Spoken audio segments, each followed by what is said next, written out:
trying to hit we have a monthly goal of how much we're trying to collect. Cash, like profit for the business. We have 1 hour to I was in the lab, you were on my mind, but all I really do is just grind. I had to get it on my own, had to break it down in the zones. I had to get it on my own, had to break it down in the zones. Well, let me circle back with them on that, and then let me know, of course, if you know where to find us. Yep. And we'll go from there. Perfect. Cool. Thanks so much. Good to talk to you. Sounds good. All right. Bye. An old partner of ours, an experiential marketing company that we worked with in the past a year or two ago, and they're the ones who we collaborated on when we did some work for Anheuser-Busch and Netflix in the city of Las Vegas. We partnered up with them on that kind of stuff, and they just hit me up, and I haven't talked to them probably for like a year. They just hit me up for a new project where they want to repurpose some of the stuff we built for the Anheuser-Busch project. It would be cool to work with them again. They do a lot of work with big brands and experiential marketing stuff, and those ones are always really fun. And the budgets are usually decently good. Stress. So you say you're stressed, right? Stress. Fucking sucks. Then you can't focus on anything, you know? It's like, I was talking about it with our coach this weekend, is that when you're stressed, you can't think straight to make the right decision in the moment, because all you can think about is being fucking stressed, and it's this like perpetual cycle, right? You know what I'm saying? In the moment, what is actually happening? Like, no, it's not like the end of the world, like, you know, like you're not gonna like die, you're not gonna you know, even if like you lost some business or whatever it is, but then you create this like fucking this story in your head, right, about all these things that had happened. You know, watch out, don't want to get hit. What's up? Good morning, y'all. What's up? Giving Geofighter t-shirts. I mean, you brought it all back. Yeah, gonna make it up all nice. Alright, this is Armand. Cool. He's on our team. What's up? What's up? It's a good day. Cheers. Cheers. I've seen him in. But anyways, yeah, shit just made up. It's so funny. So we've had this coach that we've been working with, and it's both a technical coach, so like helping us with like actual business tactics, but at the same time, it's more of this like, I don't even know what to call it, whether it's like emotional intelligence or there's some other aspect to just being. So it's getting like that emotional side. I call it like, I think of it like emotional fitness. There's a whole aspect there, but then like why we're about to go to Juice Press is because you and me, at least me, I feel like shit right now. Like my stomach. I feel like shit too. Yeah, it's like physically not feeling right. So like, and at least for me, when I'm like physically not feeling right, I feel like I can't perform. Like I feel like I just sat down for the last half hour and I don't actually know what I did because all I could think about was like my stomach was hurting. So that's why I try and eat so healthy. It's not like, part of it's like, it used to be. So like years ago, I used to try and eat healthy and work out because I wanted to look good. Now it's like not about that at all. I mean, I wouldn't say at all. Like it's nice to look good, and but a huge part of it is just feeling good, because then you can actually perform during the day.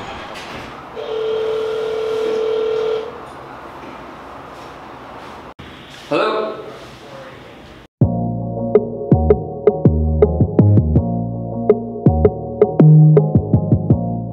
Well, in short, it's a guy, he has an idea. It's another company. It's like a design agency who also has a co-working space, and they have an idea that they want to pitch to someone else, and it's all around taking weekends and events a step further. And so anyways, I like that stuff. It's just partnerships, biz dev. It's he has an idea he wants to sell into someone, he needs our help. So how can I partner up and make his pitch better? And then I don't actually have to do the sale. He's going to do the sale. Those are the ones I like. That's why I love biz dev and partnering up with people. That's why, you know, how we ended up working with Anheuser-Busch, Netflix, etc. It's through partnerships, you know. Watch that shit later. It's good though. This one was with Tony Robbins, and I respect Tony Robbins a lot. especially the last year, and they were talking about something I've been thinking about for the last couple years, is what's going to happen when the market goes down, because we've been in this, I mean, it's basic, the market works in cycles, right? So it's wherever, you know, we've had a steady bull market for the last 8-9 years. I don't even know at this point. It's pretty long, and usually it's cyclical. So every 7 years on average is when it starts like dropping, and that should have been, you know, 7 years was like a year ago or something. And so I was really worried about my business, because I'm like, all right, what's going to happen when the market goes down? How will that affect things? Haven't really seen the impact yet. Nothing's like really been changed, but it's like, okay, at some point, like after 8, 9, 10 years, like it's going to correct. It always does. There's no like, it just happens. So they were just talking about it because I just want to hear their thoughts on how they're going to react to it, how Gary is going to treat his business, how it affects his business, how, you know, Tony, you know, how it affects his business, etc. Just so I can be prepared, and not necessarily just prepared to, like, you know, be protected from it, but actually take advantage of it. You know, when all this happens and the market turns, it's like, how do you actually take advantage of that opportunity and come out of it very well? So that's what I'm starting to like look for, see how I can personally do that and how the business can. So anyways, I'm gonna actually watch that one later from an education standpoint, and see if I can pick up a couple things, and maybe even read Tony Robbins' book just to see what he has to say about this, because it's all about preparing for how to take advantage. At least that's what he said. It's about preparing to take advantage of the downturn. So I'm really interested in that. It's all about just educating myself. So anyways, I'll do that later.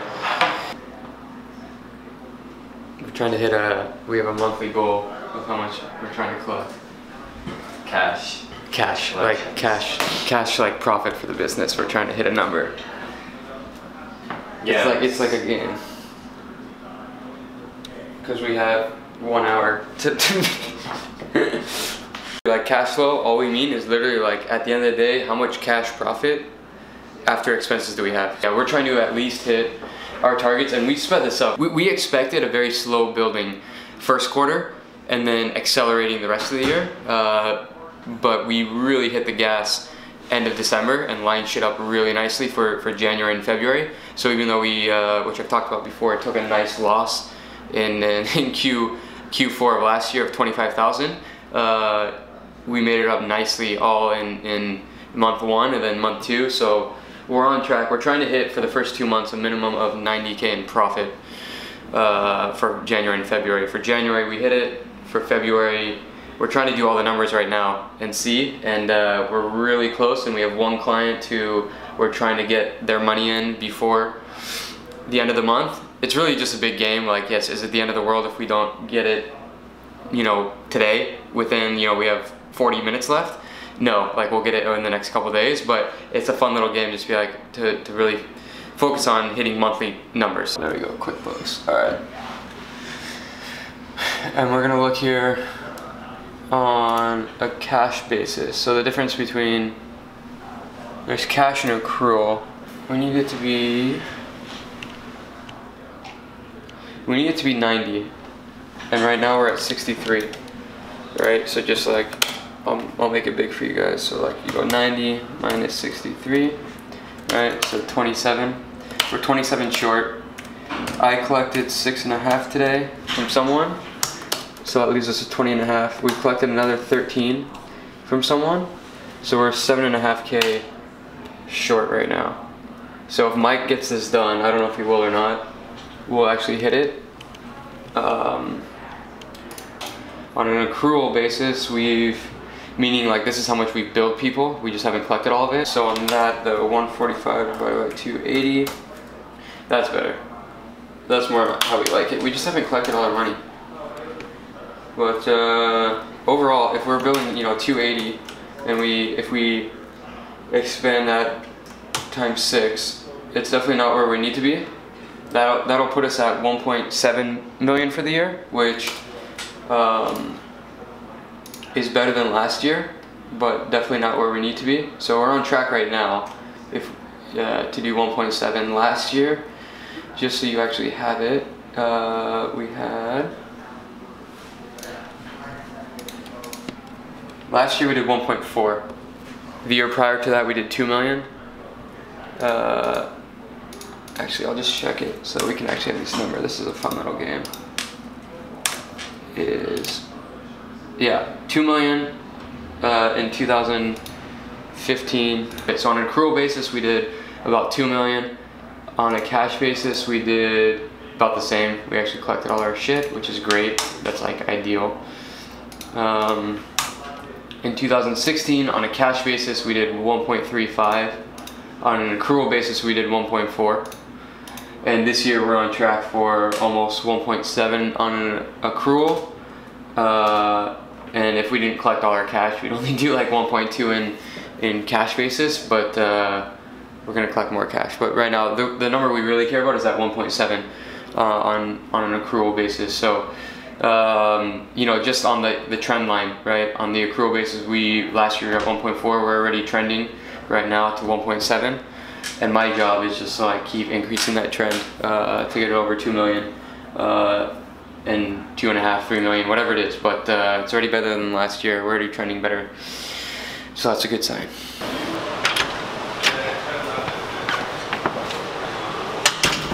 Smart of this guy. We already did this, but we're doing it again. Make sure you get this shit, all right? It's been a fucking awesome week. It has, and now he's leaving me. Headed to our last meeting of the day, but unfortunately we couldn't show you the last 2 or 3 meetings or like hours of meetings. One was Mike and I were just syncing up on some stuff, and then we were so Mike and I had to sync up on some stuff about process, and we were talking about some things about the team and whatever. It's just sometimes we can't record because of privacy. You know, we don't like to, you know, talk about certain people or whatever it is. It's just protecting the whole organization. So unfortunately we can't show everything, but it was super important because then we had some great planning sessions talking about evolving our process, which is really our product, which is very good. Some stuff we had to keep to ourselves for now. Can't reveal every single thing. Some of it's our secret sauce. It'll come out eventually though. And so we're doing that for a couple hours. But yeah, now we're headed over to this last meeting. This guy Nick that I met recently through another friend, and he does a lot of video work, and he's looking to start his own, build up his company. He wants to like build up a team around him. What's up? What's going on, bro? How you doing? It was a rough day. I was swamped. Yeah. I was just so over. It was just a really tough day. That was probably one of the first days I came home and I was like, I need a glass of whiskey. I just need to relax. I've been there. Yeah. And it was like 11:30 at night, you know? Yeah. And it wasn't a bad day, you know? It was like a good day of like a lot of work, but I think it was primarily the amount of inquiries I got in one day for work, you know? And like, we're not talking like one-off things. It's like, hey, let's schedule a meeting and see if we can sign a contract here for 3-6 months, whatever it is, you know? Nice so yeah, it's good things, you know? Good things, but still one person. Still one person. Yeah, exactly. And everyone keeps saying it's like, you need to find other people, and I keep telling them like, that takes time, you know? It does take time. And so every hour that I spend looking for someone else or putting in the time to interview people, go through some kind of process, is an hour I could be spending on a project. So where is that vicious cycle? Like someone else approached me and was like, hey, what it sounds like you really are doing is you're more of like a manager for some of these creatives. I was like, what do you mean? He goes, so I have a manager right now, and he basically finds all these gigs, and he takes 20% off the top. I get 50% down right off the bat, and he gets me work, you know. And my rates have skyrocketed since because he's getting a lot more than what I used to get. But like I said, he's taking 20%, but there's so many perks to it. He's like, why don't you just do that for those projects? There's pros and cons to that. We have the same. I've thought about the same kind of thing. Yeah. You essentially act as either like an agent, where you're the manager putting it together, and I'll just tell you my take on that. The issue with that, I don't like that model. I mean, it's cool, it's fine, it's great. If you have the volume, it's a marketplace, right? But then you never build up that real quality around it. Like your process and your way of doing things, you're not gonna have that because you're like, you're just a manager. I mean, and you're not even managing really. You're taking a cut off the top and saying like, you're bringing the team on, right? And you can't spend all the time like really developing the process and that like IP around like how you do things because you're just hiring the people and the margins aren't high enough to warrant that. You need to sell more. Yeah. So I don't know how much time do you have to spend here? A week here. I'm technically here 40 hours a week. I mean 40 hours a month. I mean 40 hours a week. Yeah. How much do you actually spend though? Probably about that. Okay, yeah. So you're like 40, then you got another 20. Yeah. So you're at 60. I mean, of course, you have other shit too. Like you're at the cap right now, right? So the next person who comes, if you are at the cap and you can't take on any more work, it's a great position to be in because now you can just throw out a number, and if they say yes, you're like, wow, this is worth it.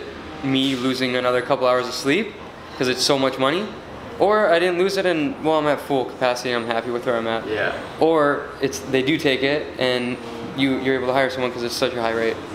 That's actually the position you want to be in. That's when we started really having fun with it because we were at 80 hours a week total. Yeah. And it's like, there's nowhere else to go. We're like, well, we don't need any more work. We're making good money. So if we sell something else, we'll just hire people. Yeah. And it was either we kept the same rate. So we kept the same rate actually. And because I actually wanted to hire people. So I was like, all right, I'm not going to throw up the rate because I just want to close another deal. Kept it, hired someone, then hired another person. And then once I was at there, I was like 4 or 5, I was like, okay, this is cool. I want to stick this. For now, I want to raise our rates. So then what I did, then I raised the rates. Then everyone got full capacity. Then I was like, cool, we're going to keep this rate. Then we expanded more people. Then we went up, over, up, over, up. Interesting. I was in the bando a long, long time. Need to get the Lambo and drive. I was in the lab, you were on my mind. But all I really do is just grow.